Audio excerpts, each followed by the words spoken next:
Walking distance sa beach, kuka muna. Tapos, riverside ko. Ano to, riverside na to dito? Ay, sa riverside. Tapos yung beach, hanggang sarap. Diyan sa harap. Makarin lang. Pasok na ito sa kanya. Ay. Pwede may ikot po dito ate, sa likod. Sarap. Harapan Ay, harap. Harap pala. Ayan, ito yung... Malaki rin pala to. Opo. 1,000. Tigara na dyan. 1,000. 11 o 10. 110. 1,000 eh. 1,010 square meter. Ayan. Hey! Ayun, paikot dito sa harap. Ayun po yung gate doon banda. Sa kabila. Hindi makita eh.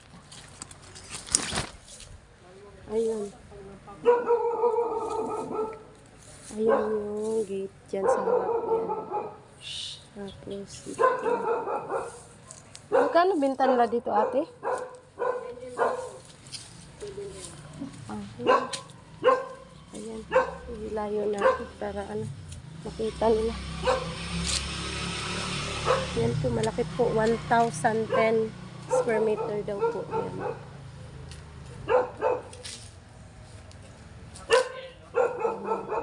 Malaki siya eh. Marami pang ayusin, ano?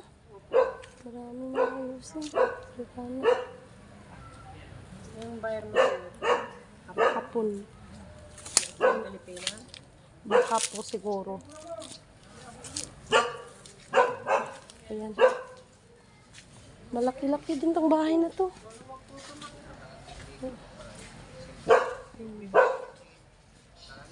Pero maraming aayusin sa taas yun. Pero masyok na lahat. Pumadami yung kanya. Ah, oo. Ano na lahat, no?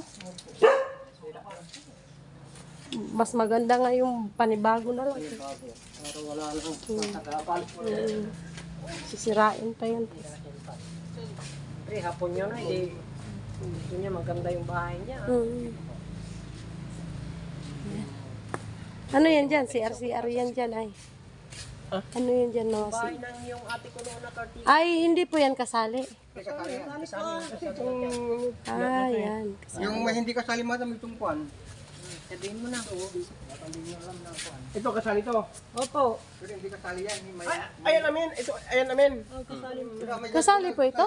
May buwan nagkakasali. Ang bahay. Ay, kasali ito ay. Ay, malaki-laki siring. Kasali kaya ay. Nabigdalan po saan. Ang hindi kasali po dyan ay. Dati lupa yan. Dati lupa Pero pag nabili niyo ito, wala nang nagtukan na kon sa inyo na yan. Pagkuha sa kalingkuhan. wala siyang dadaanan. Wala nang dadaanan. Kung makakabiri ito, sa kanya na yan. Sa kanya na yan. O, bigyan niyo sa akin. Mas maganda na yan natin makikita. Sabi magawa din. Sinuspesyon na lang di pasala ko.